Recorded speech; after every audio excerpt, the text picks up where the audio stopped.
Hi everyone, welcome back to Manu teachers channel. So ఇవాల్టి class అనేది BEd third సెమిస్టర్కి సంబంధించిన class. ఇది school organisation and management అనే subject మనం స్టార్ట్ చేసాము థర్డ్ సెమ్లో. సో ఇందులో మనకి ఫస్ట్ యూనిట్ అనేది ఒక క్లాస్ అయిపోయింది. ఆ క్లాస్ చూడలేదంటే కనుక ప్రీవియస్ వీడియోలో ఉంటుంది, లేదా ఈ వీడియో ఎండింగ్లో మీకు కనిపిస్తుంది, అక్కడ నుంచి చూసేయచ్చు. దాంతోపాటుగా బీఎడ్ థర్డ్ సెమిస్టర్కి సంబంధించిన స్కూల్ ఆర్గనైజేషన్ అండ్ మేనేజ్మెంట్ యొక్క టోటల్ సిలబస్ వీడియో కూడా మనకి ఛానల్లో అవైలబుల్ ఉంది. చూడలేదంటే కనుక ఒకసారి విజిట్ చేసి చూడండి, మీకు టోటల్ సిలబస్ అనేది ఐడియా ఉంటే ఈజీగా ఉంటుంది. ఓకే, సో మనకి లాస్ట్ క్లాస్లో 1.1 అనేది కంప్లీట్ అయిపోయింది. అందులో మనం meaning, definitions and scope of organisation మరియు మేనేజ్మెంట్ గురించి చూసాము. సెకండ్ క్లాస్లో 1.2ను 1.3ని కంప్లీట్ చేసుకుంటున్నాం. ఓకే, సో ఇక్కడ మీరు చూసుకున్నట్టయితే 1.2 మనకి inter relationship between school management, administration and organisation. So school మేనేజ్మెంట్కి, అడ్మినిస్ట్రేషన్కి అండ్ ఆర్గనైజేషన్కి మధ్యలో ఉన్న ఇంటర్ రిలేషన్షిప్ ఏంటో ఈ 1.2లో చూద్దాం. Okay, administration and organization are not divergent with each other and they work as catalyst to achieve the aims. So ఇక్కడ ఏమంటున్నారు, మనకి అడ్మినిస్ట్రేషన్ కానివ్వండి, ఆర్గనైజేషన్ కానివ్వండి, డైవర్జెంట్ కాదు ఒకదాంతో ఒకటి, అంటే కొంచెం కోరిలేట్ అయ్యే ఉన్నాయి, మరి డైవర్జెంట్ కాదు. And they work as catalyst to achieve the aims. So AIIMS ఏవైతే ఉన్నాయో, ఆబ్జెక్టివ్స్ ఏవైతే ఉన్నాయో, ఎడ్యుకేషనల్ ఎయిమ్స్ అండ్ ఆబ్జెక్టివ్స్, వీటిని అచీవ్ చేయడానికి అడ్మినిస్ట్రేషన్ కానివ్వండి, ఆర్గనైజేషన్ కానివ్వండి, క్యాటలిస్ట్ లాగా వర్క్ చేస్తాయి. ఫర్ సపోజ్ ఇప్పుడు మీరు కెమిస్ట్రీలో మీకు తెలిసే ఉంటుంది, కెమికల్ రియాక్షన్స్ అనేవి ఉంటాయి. సో అందులో క్యాటలిస్ట్ అనేది ఇంకా రియాక్షన్ని ఫాస్ట్గా చేయడానికి, తొందరగా ఇంక్రీజ్ చేయడానికి కూడా పనికొస్తుంది క్యాటలిస్ట్ అనేది. సో ఇక్కడ కూడా అడ్మినిస్ట్రేషన్, ఆర్గనైజేషన్ అనేది క్యాటలిస్ట్ లాగా పనిచేస్తాయి to achieve AIIMS. Okay, also మనకు తెలుసు ఆర్గనైజేషన్ అనేది ఎయిమ్స్ అండ్ ఆబ్జెక్టివ్స్ని అచీవ్ చేస్తుంది, డిసైడెడ్ బై అడ్మినిస్ట్రేషన్. ఓకే, ఇది లాస్ట్ క్లాస్లో మనం చూసాం. సో కొన్ని పాయింట్స్ ఇక్కడ ఇవ్వడం జరిగింది. They should be used properly for better management. So ఈ అడ్మినిస్ట్రేషన్ కానివ్వండి, ఆర్గనైజేషన్ కానివ్వండి, ప్రాపర్గా యూజ్ చేశారనుకోండి, మనకి బెటర్ మేనేజ్మెంట్ అనేది వస్తుంది. సో అదేంటో ఇక్కడ పాయింట్స్లలో చూద్దాము. సో ఫస్ట్ పాయింట్ చూసుకున్నట్టయితే, management is related to thinking and it helps to planning of a system, policies formation and setting goals. So management దేనికి రిలేట్ అయి ఉంటుంది? థింకింగ్కి రిలేట్ అయి ఉంటుంది.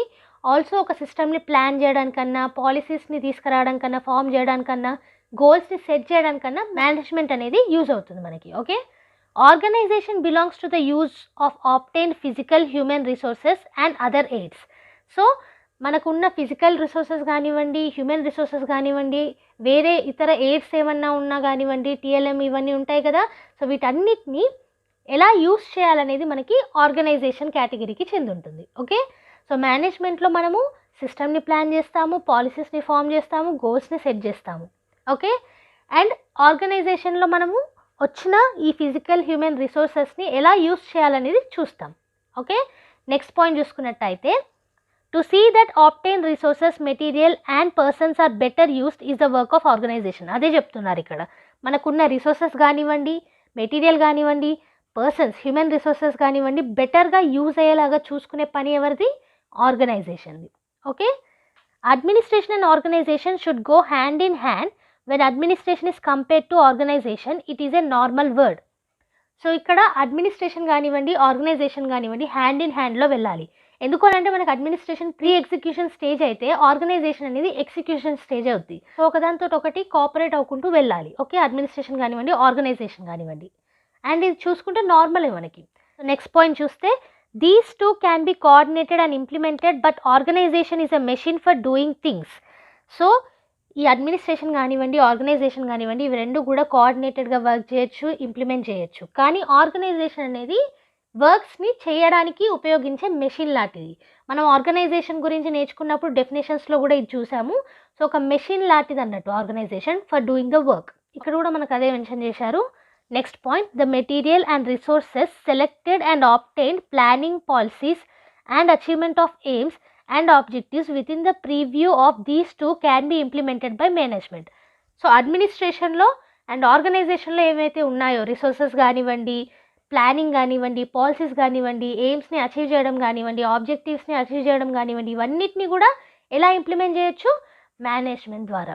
Okay, administration is a base to organization. మనం already previous క్లాస్లో కూడా చూసాము. అడ్మినిస్ట్రేషన్లో ఏ గోల్స్ అయితే సెట్ అయి ఉంటాయో, ఆబ్జెక్టివ్స్ సెట్ అయి ఉంటాయో, ఎయిమ్స్ ఏవైతే ఇస్తారో అడ్మినిస్ట్రేషన్, వాటిని అచీవ్ చేసే బాధ్యత మనకి ఆర్గనైజేషన్లో ఉంటుంది. సో అడ్మినిస్ట్రేషన్ అనేది ఆర్గనైజేషన్కి బేస్ లాంటిది. Okay, last point, to manage these two things efficient leaders are required and these two are in the hands of management it decides. So ఈ ఆర్గనైజేషన్ని, అడ్మినిస్ట్రేషన్ని మేనేజ్ చేయాలంటే మనకి పవర్ఫుల్ మేనేజ్మెంట్ అనేది ఉండాలి, అంటే కరెక్ట్గా వర్క్ చేసే మేనేజ్మెంట్ అనేది ఉండాలి. ఓకే, ఎఫిషియంట్ లీడర్స్ అనేవాళ్ళు అవసరం అవుతారు మనకి. సో అందుకే ఈ అడ్మినిస్ట్రేషన్ అండ్ ఆర్గనైజేషన్ గురించి మొత్తంగా చూసుకునేది మేనేజ్మెంట్. ఓకే, ఏం చేయాలి, ఏం చేయకూడదు, ఇవన్నీ కూడా డిసైడ్ చేసేది ఎవరు? మేనేజ్మెంట్. ఓకే, వాటిని ఫాలో అవ్వుకుంటూ అడ్మినిస్ట్రేషన్ ఉంటుంది, సెట్టింగ్ గోల్స్ ఉంటాయి, దెన్ ఆర్గనైజేషన్ వాటిని ఇంప్లిమెంట్ చేస్తూ వెళ్తుంది. ఇలా అనమాట process. Okay, so this is inter relationship between management, administration and organisation. అర్థమైంది కదా? అడ్మినిస్ట్రేషన్, ఆర్గనైజేషన్ హ్యాండ్ ఇన్ హ్యాండ్లో వెళ్తే దాన్ని మేనేజ్మెంట్ చూసుకుంటుంది, అండ్ అడ్మినిస్ట్రేషన్ అనేది ఆర్గనైజేషన్కి బేస్ లాంటిది. బికాజ్ అడ్మినిస్ట్రేషన్లో సెట్ అయిన గోల్స్ కానివ్వండి, ఎయిమ్స్ కానివ్వండి, ఆబ్జెక్టివ్స్ కానివ్వండి, ఆర్గనైజేషన్ స్టేజ్లో ఎగ్జిక్యూట్ చేస్తాం మనం. ఓకే, సో ఇలా మీరు గుర్తుంచుకోవచ్చు ఇంటర్ రిలేషన్షిప్ అనేది. సో ఇప్పుడు నెక్స్ట్ 1.3కి వెళ్దాము, which is AIIMS, objectives, functions of educational management. So ఇక్కడ మీరు చూసుకుంటే మనకి AIIMS and objectives of educational management అనేది ఫస్ట్లో చూస్తాము. సో ఎయిమ్స్ అండ్ ఆబ్జెక్టివ్స్లో మనకి to provide the safety of the society in future.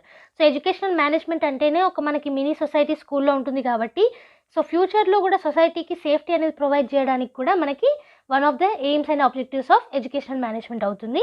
To safeguard traditions and social values, ఇవి కూడా చాలా ఇంపార్టెంట్. స్పెషల్గా మన కంట్రీలో ఉన్న కల్చర్స్ కానివ్వండి, సోషల్ వాల్యూస్ కానివ్వండి, ట్రెడిషన్స్ కానివ్వండి, సేఫ్ గార్డ్ చేయడం. Okay, to establish the development of the society by recollecting the great history of the society.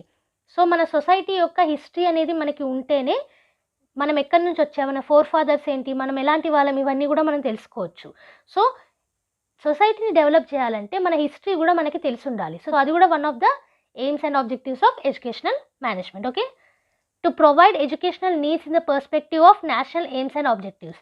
So ఇండియాకి సంబంధించిన, మన కంట్రీకి సంబంధించిన నేషనల్ ఎయిమ్స్ అండ్ ఆబ్జెక్టివ్స్ ఉంటాయి కదా, సో వాటికి తగ్గట్టుగా కూడా ఎడ్యుకేషనల్ నీడ్స్ అనేటివి ప్రొవైడ్ చేయాలి. Because we live in the society after completing our education. So దానికి తగ్గట్టుగా ఎడ్యుకేషనల్ నీడ్స్ అనేటివి కూడా మనము ప్రొవైడ్ చేయాలి. ఓకే, నెక్స్ట్ చూసుకుంటే to provide education to fulfil needs of society and students. Students యొక్క నీడ్స్ మరియు సొసైటీ యొక్క నీడ్స్ ఫుల్ఫిల్ చేసేలాగా ఉండాలి ఎడ్యుకేషనల్ నీడ్స్ అనేటివి. సో నెక్స్ట్ చూసుకుంటే to bring the schools nature / character to the society. So school యొక్క nature కానివ్వండి, character కానివ్వండి సొసైటీలో ఉండేలాగా చూసుకోవాలి. స్కూల్లో చిన్న సొసైటీ అనేది మనకు కనిపిస్తుంది. ఎందుకు అని అంటే after studies we have to live in the society, we have to learn how to live in the society. So అందుకే ఇక్కడ స్కూల్ని కానివ్వండి, సొసైటీని కానివ్వండి కొంచెం ఇంటర్ రిలేట్ చేస్తూనే ఉంటాం మనం. కమ్యూనిటీ సోర్సెస్ కూడా మనకి సొసైటీ నుంచే వస్తాయి. Okay, we are connecting the society with the school. Okay, to provide secular education with principles of Indian constitution. Secular education అనేది ఇవ్వాలి, అది కూడా according to the principles mentioned in Indian constitution. Okay, మన కాన్స్టిట్యూషన్లో మెన్షన్ అయిన principles ప్రకారంగా. To develop personality and discipline among the students. So పిల్లల యొక్క పర్సనాలిటీ అండ్ ఆల్సో డిసిప్లిన్ అనేది డెవలప్ చేయడానికి. Okay, educational management on democratic policies. So మనకి democratic policies ఉంటాయి, సో ఆ పాలసీస్కి తగ్గట్టుగా ఎడ్యుకేషనల్ మేనేజ్మెంట్ ఉండాలి. To provide educational opportunities irrespective of race, religion, caste, gender. So సింపుల్గా చెప్పాలి అని అంటే equal opportunities. Okay, educational opportunities అనేటివి అందరికీ అందేలా చూసుకోవాలి. రేస్ చూడకూడదు, రిలీజియన్ చూడకూడదు, క్యాస్ట్, జెండర్ ఇవేవి కూడా లెక్కలోకి రాకూడదు. Okay, next one is to impart awareness on experiments, research, environment and health issues. So మీరు చూసుకున్నట్టయితే బీఎడ్లో కూడా మనకి ఎన్విరాన్మెంట్ గురించి, హెల్త్ ఇష్యూస్ గురించి సబ్జెక్ట్ అనేది ఉంది. సో ఇది చాలా ఇంపార్టెంట్. ఓకే, సో ఎక్స్పెరిమెంట్స్ మీద కానివ్వండి, రీసెర్చ్ మీద కానివ్వండి, ఎన్విరాన్మెంట్ మీద కానివ్వండి, హెల్త్ ఇష్యూస్ మీద కానివ్వండి, అవేర్నెస్ అనేది ప్రొవైడ్ చేయాలి ఇన్ ఎడ్యుకేషన్. సో నెక్స్ట్ చూసుకుంటే to enhance skills according to the interest and competencies of the children. So ఎప్పుడు కూడా లెర్నర్ సెంటర్డ్ సిస్టమ్ కాబట్టి మనది, చిల్డ్రన్కి తగ్గట్టుగా చిల్డ్రన్ స్కిల్స్ కానివ్వండి, ఇంట్రెస్ట్ కానివ్వండి, కాంపిటెన్సీస్ కానివ్వండి పెరిగేలాగా చూసుకునే ఎడ్యుకేషనల్ నీడ్స్ అనేటివి మనం ప్రొవైడ్ చేయాలి. Okay, preparation of planning to achieve educational AIIMS. So AIIMS ఏవైతే ఉన్నాయో వాటిని అచీవ్ చేయడానికి ప్లానింగ్ అనేది చూసుకోవాలి. To coordinate the school activities. School యాక్టివిటీస్ని coordinate చేయాలి. So so next point, to establish and fix the financial, physical and human resources. So ఇవి కూడా చాలా ఇంపార్టెంట్. ఒక ఎస్టాబ్లిష్మెంట్ అనేది ఉండాలి, ఫైనాన్స్ కానివ్వండి, ఫిజికల్ కానివ్వండి, హ్యూమన్ రిసోర్సెస్ కానివ్వండి, అండ్ ఆల్సో వాటిని ఫిక్స్ చేయాలి. And next one is to specify the educational activities and supervision. So educational యాక్టివిటీస్ని చూసుకోవాలి, సూపర్వైజ్ చేయాలి వాటిని. And also to evaluate the achieved development. ఇది చాలా ఇంపార్టెంట్. ఇవాల్యుయేషన్ ఎప్పుడు కూడా డెవలప్మెంట్ ఆఫ్ ద లెర్నింగ్ ప్రాసెసే ఉంటుంది. ఓకే, లెర్నింగ్ ప్రాసెస్ని, టీచింగ్ లెర్నింగ్ ప్రాసెస్ని డెవలప్ చేసేలానే ఉంటుంది ఇవాల్యుయేషన్ అనేది. సో చాలా ఇంపార్టెంట్. ఎంతవరకు అచీవ్ అయ్యారు, ఎంత డెవలప్మెంట్ అయింది అనేది ఇవాల్యుయేట్ చేయాలి. These are the aims and objectives of educational management. Okay, so last topic ఇవాళది, which is functions of educational management. So ఇది కూడా పాయింట్ వైజ్గా ఇవ్వడం జరిగింది, ఒకసారి చూద్దాం ఇప్పుడు. సో ఇందులో ఫస్ట్ పాయింట్ చూసుకున్నట్టయితే, it create structure of organisation and administration. So education management సిస్టంలోనే మనకు ఆర్గనైజేషన్, అడ్మినిస్ట్రేషన్ అనేది ఉంటాయి. సో దాని యొక్క స్ట్రక్చర్, వేటి యొక్క స్ట్రక్చర్, ఆర్గనైజేషను, అడ్మినిస్ట్రేషన్ యొక్క స్ట్రక్చర్ని క్రియేట్ చేస్తుంది. Education management formulates aims of education and its achievement. So education మేనేజ్మెంట్లో ఎయిమ్స్ కానివ్వండి, వాటిని అచీవ్ చేయడం కానివ్వండి, ఫార్మ్ చేస్తుంది. Okay, next is it regulates the activities and evaluation of success in achievement. So యాక్టివిటీస్ని రెగ్యులేట్ చేస్తుంది, చూసుకుంటుంది, అండ్ అలాగే ఇవాల్యుయేట్ చేస్తుంది, సక్సెస్ అయ్యారా లేదా, అచీవ్మెంట్ అయ్యిందా లేదా అనేసి. Okay, it formulates education policies and their implementation. Education పాలసీస్ని ఫామ్ చేస్తుంది అండ్ అలాగే వాటిని ఇంప్లిమెంట్ చేస్తుంది education management. Okay, it decides the power and authority of the educational authorities. So educational authorities ఉంటారు కదా, సో వాళ్ళ యొక్క పవర్ కానివ్వండి, అథారిటీ కానివ్వండి, వాళ్ళ అధికారం ఏంటి, వాళ్ళ పవర్ ఏంటి అనేది కూడా ఎడ్యుకేషన్ మేనేజ్మెంటే డిసైడ్ చేస్తుంది. ఓకే, సో నెక్స్ట్ పాయింట్ మీకు తెలిసే ఉంటుంది, it provides physical and human resources along with budget. So financial matters అనేటివి చూసుకోవాలనుకున్నాం కదా, సో ఆ ఫైనాన్షియల్ మ్యాటర్స్ కూడా మనకి ఎడ్యుకేషన్ మేనేజ్మెంటే చూసుకుంటుంది regarding physical human resources. Okay, budget అనేది కూడా ఎడ్యుకేషన్ మేనేజ్మెంటే చూసుకుంటుంది. It formulates qualitative and quantitative standards to assess the work of staff. So staff యొక్క వర్క్ని అసెస్ చేయడానికి, ఇవాల్యుయేట్ చేయడానికి క్వాలిటేటివ్ను, క్వాంటిటేటివ్ ఫార్మ్స్ని తీసుకొస్తుంది. ఎవరు? Educational management. బికాస్ స్టాఫ్ ఎలా పర్ఫామ్ చేస్తుందో దాన్ని బట్టి కూడా మనకి టీచింగ్ లెర్నింగ్ ప్రాసెస్ అనేది ఎఫెక్ట్ అవుతుంది. కాబట్టి ఇవన్నీ కూడా ఎడ్యుకేషన్ మేనేజ్మెంట్ యొక్క functions. Okay, to provide necessary resources along with staff for the effective functioning of educational institutions. So educational మేనేజ్మెంటే మనకి స్టాఫ్ని ప్రొవైడ్ చేస్తుంది అండ్ అలాగే ఏదన్నా మనకి స్కూల్లో అవసరమైనా సరే regarding human resources, physical resources, necessary resources మొత్తం కూడా టీచింగ్ లెర్నింగ్ ప్రాసెస్కి ఏవైతే ఉపయోగపడుతున్నాయో వాటన్నిటిని ప్రొవైడ్ చేసే బాధ్యత కూడా ఎడ్యుకేషనల్ మేనేజ్మెంట్ది. ఓకే, ఫైనాన్షియల్ మ్యాటర్స్ అవన్నీ. Next is it evaluates the proposed policies and principles and results generated from the aims. ఆర్గనైజేషన్లో, అడ్మినిస్ట్రేషన్లో ఈ జనరేట్ అయిన rules and regulations, aims and objectives ఏవైతే ఉన్నాయో వాటిని అండ్ అలాగే పాలసీస్, ప్రిన్సిపల్స్ని ఇవాల్యుయేట్ చేసే బాధ్యత మనకి ఎడ్యుకేషనల్ మేనేజ్మెంట్ది. ఓకే, సో ఇది ఇవాల్టి క్లాస్. ఇవాల్టి క్లాస్లో మనము 1.2 అండ్ 1.3ని కంప్లీట్ చేసుకున్నాము. యాజ్ యూజువల్ మీకు తెలిసిన విషయమే, కొత్తగా వచ్చిన వాళ్ళకి చెప్తున్నాను, ఈ మొత్తం వీడియోలో ఉన్న నోట్స్ కూడా మీకు కింద డిస్క్రిప్షన్ బాక్స్లో అండ్ కామెంట్ సెక్షన్లో అవైలబుల్ ఉంటుంది. అక్కడ నుంచి ఫ్రీగా డౌన్లోడ్ చేసుకోవచ్చు. సో ఈ ఫ్రీ నోట్స్ కోసం ఒక లైక్ చేయడం మాత్రం మర్చిపోకండి వీడియోని. అండ్ అలాగే కొత్తగా వచ్చిన వాళ్ళు ఎవరున్నా సరే ఛానల్ని సబ్స్క్రైబ్ చేసుకోండి. మనకి every Tuesday and Friday regular videos అనేవి అప్లోడ్ అవుతాయి ఛానల్లో. అండ్ అలాగే బోనస్ వీడియోస్ వీక్లో ఎప్పుడైనా రావచ్చు. వేటిని కూడా మిస్ కాకుండా మీరు చూడాలంటే కనుక సబ్స్క్రైబ్ చేసుకొని పక్కనే ఉన్న బెల్ ఐకాన్ని ప్రెస్ చేయండి. సో దట్ వీడియో పెట్టిన ప్రతిసారి మీకు నోటిఫికేషన్ అనేది వచ్చేస్తుంది. సో కింద కామెంట్ సెక్షన్లో మీ సజెషన్స్ కానివ్వండి, డౌట్స్ కానివ్వండి మెన్షన్ చేయొచ్చు. సో ఈ వీడియోని బీఎడ్ ఫ్రెండ్స్కి షేర్ చేయండి.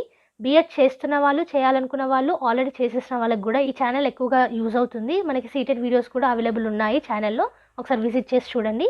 అండ్ అలాగే pedagogy of mathematics first sem వాళ్ళకి ఫుల్ ప్లేలిస్ట్లు అనేటివి అవైలబుల్ ఉన్నాయి యూనిట్ వైజ్గా. And pedagogy of mathematics second sem వాళ్ళకి కూడా 9th యూనిట్ వరకు ప్లేలిస్ట్లు అనేటివి అవైలబుల్ ఉన్నాయి. ఫస్ట్ సెమ్లో సైకాలజీ సబ్జెక్ట్ కూడా స్టార్ట్ అయ్యేలాగా ఉంది. సో దేన్ని కూడా మిస్ అవ్వద్దు అంటే కనుక సబ్స్క్రైబ్ చేసుకొని బెల్ ఐకాన్ని ప్రెస్ చేయండి. నెక్స్ట్ వీడియోతో మళ్ళీ కలుద్దాం. అంతవరకు eat, sleep, learn and repeat. And thank you for watching. Bye bye.